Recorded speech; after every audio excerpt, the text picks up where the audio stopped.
We're recording and we're live on Facebook. So this is Danila Sands with MendoLake Complex Fire Relief, a disaster resource center in Redwood Valley, and we are doing a series of emergency preparedness webinars. This is in place of the in-person one we were going to do at the fairgrounds. So we are on part 4 now of 14 total, and we are with Thomas PRINE. He's a service manager at Rainbow Ag, and he's had some experience and been working there on and off. And I believe he said he started there in '99 and has been doing other things in between. And he's going to be talking about power back and generators. And you can go ahead and start when you're ready, Thomas. Hi, everybody. So just wanted to touch on some generators and emergency power backup with all the fires and PSPS power events. I've had a lot of customers coming in for emergency backup generators. One of the first and most important things to consider is what type of generator do you need? Do you just want a regular generator that's going to run at full RPM and maybe just be for emergency backup only? Do you want a generator that's going to adjust its RPMs and be good on fuel? Or do you need a generator that adjusts its RPMs and also produces good clean power for a TV or a computer? Your generators that just run at a full RPM, they're great for running a pump or a skill saw or something like that. But if you're running a TV or a computer, it's very important that you have that clean power. And you get that out of an inverter generator. So it's very important. The other thing to consider is how many volts do you need? Do you need to run just your household items, lights, computer, fridge? Those are typically all 110. If you needed to run your dryer or a well pump, those are typically going to be 220. So important things to consider before you go in for a generator. The other question I get a lot is how much power do I need to run my house or these certain things? So it's a real easy thing to figure out. Take a refrigerator, for example. You can open the door of your refrigerator. On your door is going to be a silver tag, and it's going to tell you that that refrigerator runs at 5 amps. So you can take that 5 amps, multiply it by the 110 volts, and you're now going to know that that refrigerator takes 550 watts to run. So you could run that with a 1,000 watt generator. If you wanted to run more than that, you would take each 75 watt light bulb and add that to the 550 watts. And whatever you come up with at the end, that's how many watts you need. So if you come up with 3,000 watts, then you need a 3,000 watt generator. Now, another thing that you can do is learn to manage your power. Managing your power is you might come up with 7,000 watts that you need to run your house. But during that time, you may only need to use your coffee maker once. Your refrigerator is only going to kick off every once in a while, and you don't need your lights all on at the same time. So you can learn, okay, I can go a 2,000 watt generator, and I know that I have 2,000 watts that I can use before I overload my generator. The other question that I get a lot is how do I hook the generator up to my house? The safest way is to call a local electrician and have them put in a separate breaker panel with a switch that will lock out the power. So when you plug your generator in, there's no chance of any power going back to the main line to hurt a PG&E worker or somebody that's working on the power lines. The other way that you can go is if you only need to run your refrigerator and a light, you can simply put it in a safe place in the backyard and run an extension cord into your refrigerator. Not as safe, but if the power was only going to be out for one day, you can easily do that. It is important to have your generator in an area where there's a lot of ventilation in an enclosed environment, and also make sure that there's no open windows by that generator. If you had it out on the side yard and your window was open, it's going to suck the exhaust fumes right in to your house. Very dangerous. A lot of the new generators come with CO2 sensors, but if it's outside and the CO2 is inside, it's not going to sense that and turn itself off. That's just there if somebody accidentally starts one in the garage or in the house, it will turn itself off.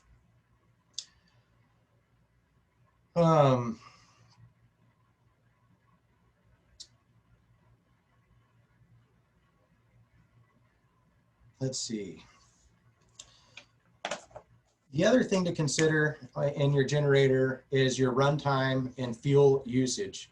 So if you just need to run your well pump and it's not going to be for a long time, you can just get your economy style generator that's going to run at its 5,500 RPMs the whole time, which is kind of your louder generator when you hear your neighbors and wah. It's going to go through a lot more gas. If you go to a generator that's got a voltage regulator on it, where you can set the voltage regulator and it will bring your RPMs down to just put out the amount of power that you need to use to run the lights or to run that refrigerator. That's going to take that runtime from 8 hours up to 14 hours, depending on which generator you have. But if you're going to have power outage for a week or 2 weeks like we did last year, it was pretty important to have a fuel efficient generator, as there was gas stations not able to pump fuel. It was quite the mess. So I believe I've covered the basics with generators.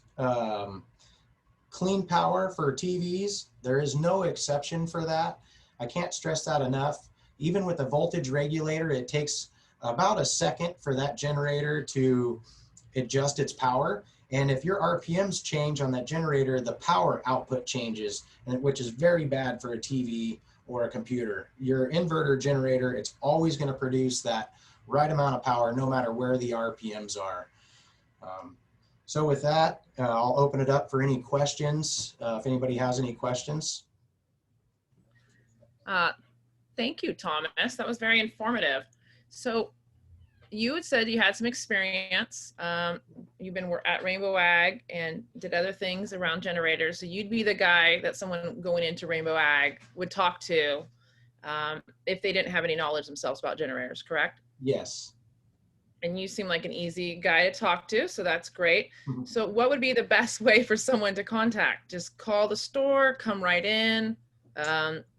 There's 3 different ways. You could email us through our website, which I get those. You could also give us a call here at the store at 707-462-2404, or you can stop in and see us. There's myself. We also have Oscar and Romero, who have been working out on the sales floor now for quite a few years. They're great help.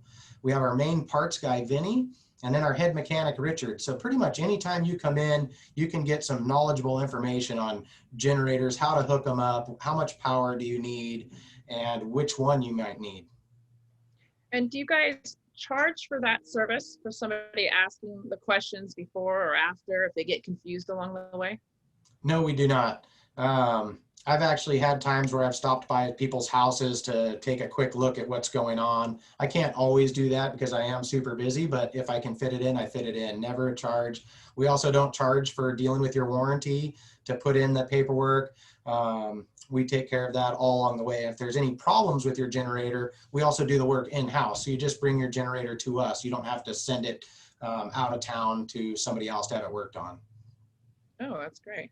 Okay, so if you're just joining us now on Zoom or Facebook Live, you can ask your questions in the comment section or the Q&A or chat section on Zoom. If you're calling in, we won't be able to hear or see your questions. It's a webinar, but you definitely ask them on the questions. And again, you can also call in to Rainbow Ag and ask them later. If you missed this, we're going to be airing this on Facebook, so it's all going to be saved.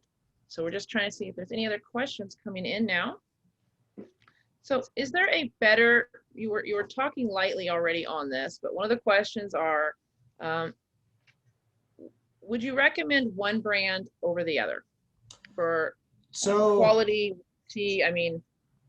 Yeah, I get that question a lot, actually.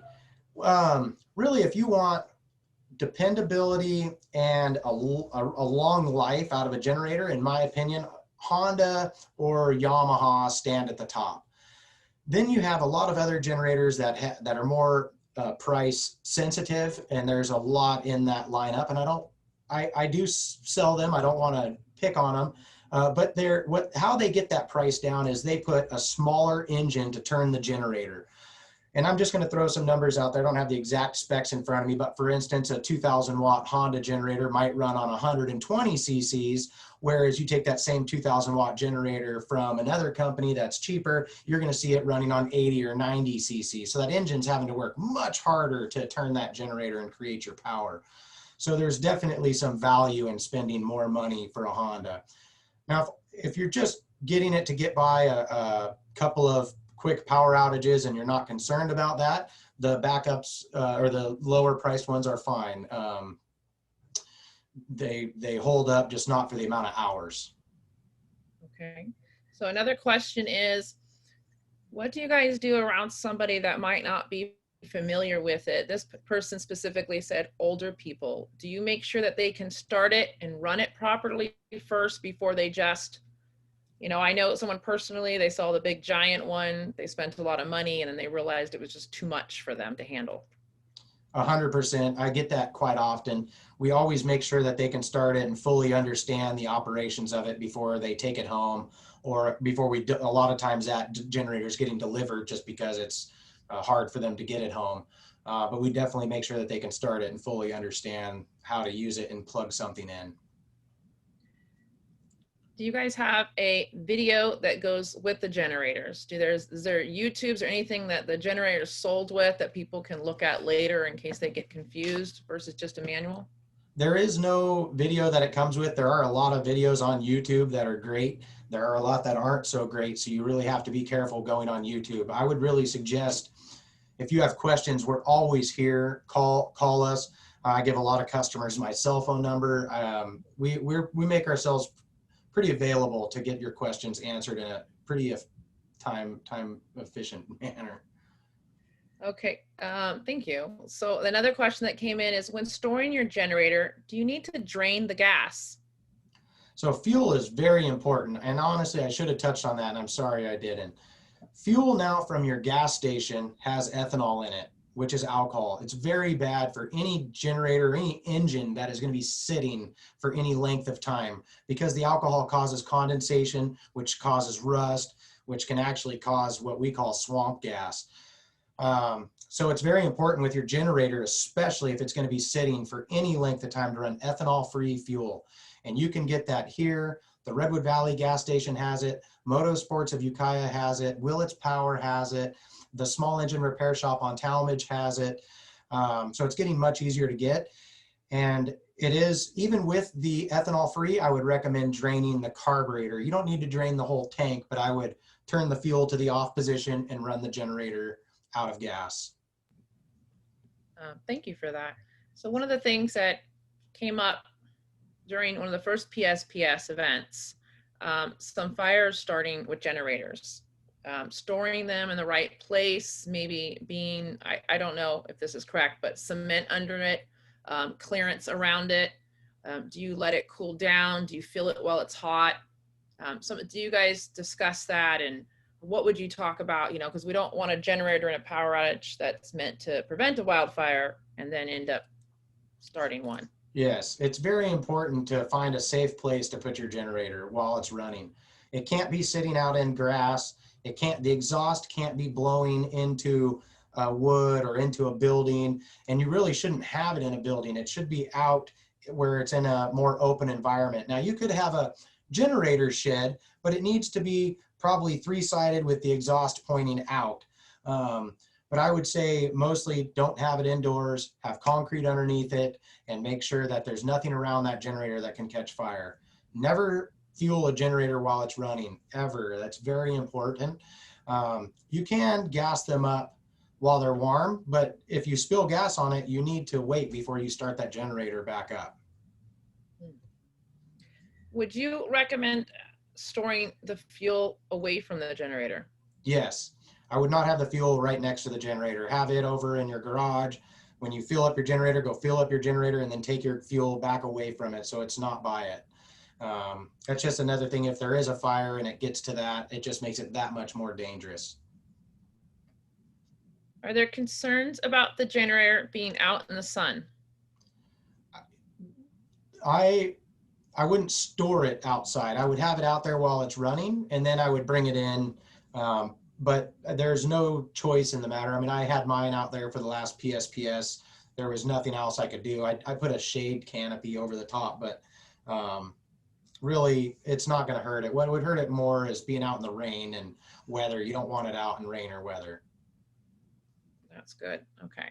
So if anybody's just joining us, we're here for a few more minutes and we're answering questions and answers in the comment section on Facebook Live, which will also be saved later. We're here with Thomas Prine from Rainbow Ag. He's a service manager, and he is talking about backup power and generators. They are available at the store when open. Their phone number, they help you prior to purchasing the generator, and even after you've bought it if you have further questions. He talked a great deal about what is probably best for your home and how to pick out the best generator that works for you. So if there's any questions and answers, make sure to put them in the Q&A in the Zoom section here or on Facebook Live. So we're just checking the questions. 1 minute.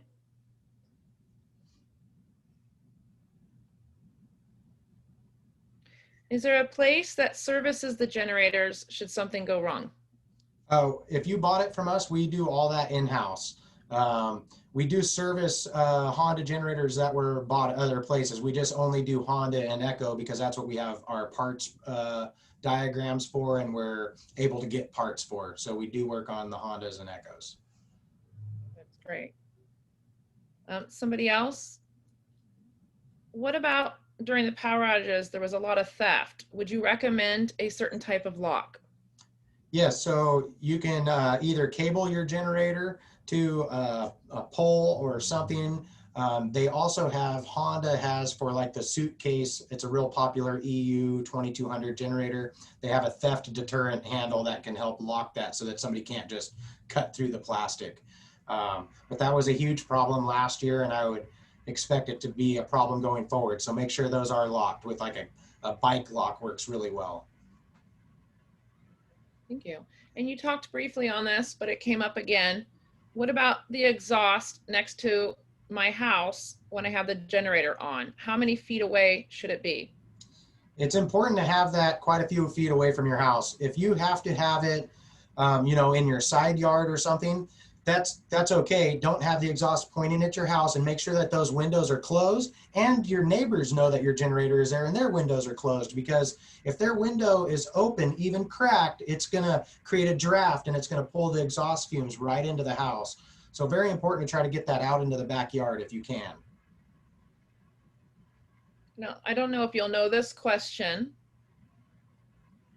Is there a city code or a county code about generators within the city limit or the county, and the noise? So if there's a PSPS, it's your only source of power. So it's okay to have a noisy generator. Your neighbors might not be so happy, but there is no noise ordinance because it's an emergency situation and we need to have power. So you'll be okay. I would expect if the power was on and you had your loud generator going in the backyard late at night in town, they might come and ask you to turn it off. Okay. Another question. Is there a length of time you should have it on and off? Is it something that you can run 24/7? Yes, you can run your generator 24 hours a day, 7 days a week. We have people, a lot of customers that live off the grid that put tons of hours on their generators. And you can easily do that.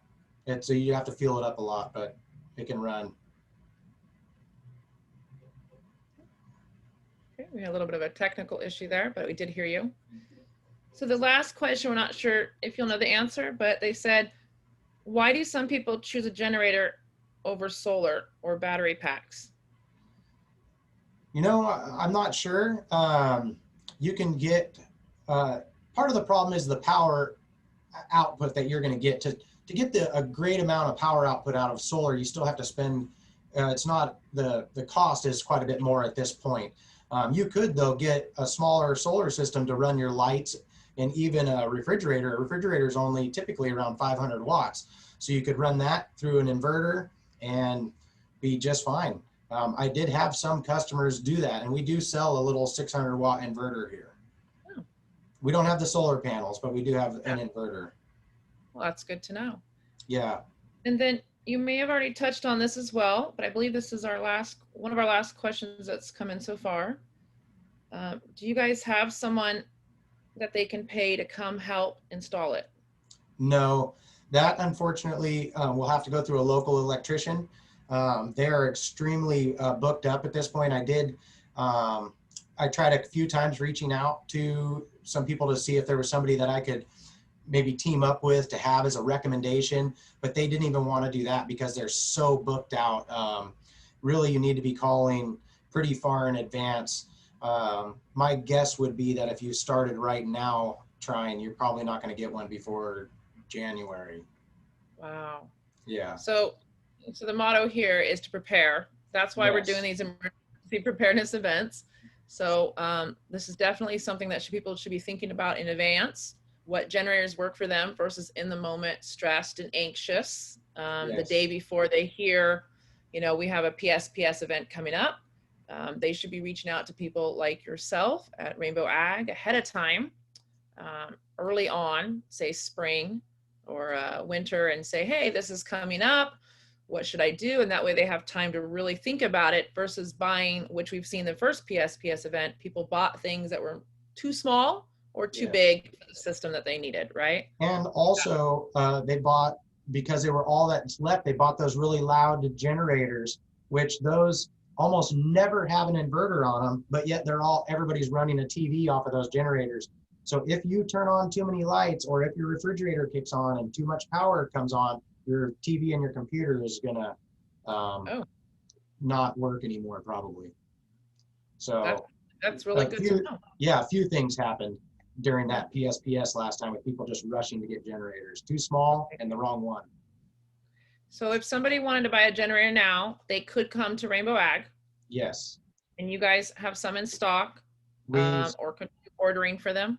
Yes, we still have quite a few of the 2200 watt style suitcase generators, and we do have some of the what Honda calls deluxe. It does not have an inverter, but they have voltage regulators that are good for home backup. But we are starting to get a little bit low on inventory, but we do still have quite a few. And is there a price range of generators? Yeah, so they start at about $700 and go up to $4,500 for the ones that we sell. Okay, great. And then I'll just let everyone know once more, this is Thomas Prine that we are speaking with at Rainbow Ag. They are available at the Rainbow Ag stores.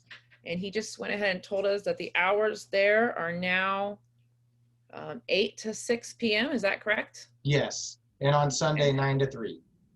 And on Sunday, 9 to 3.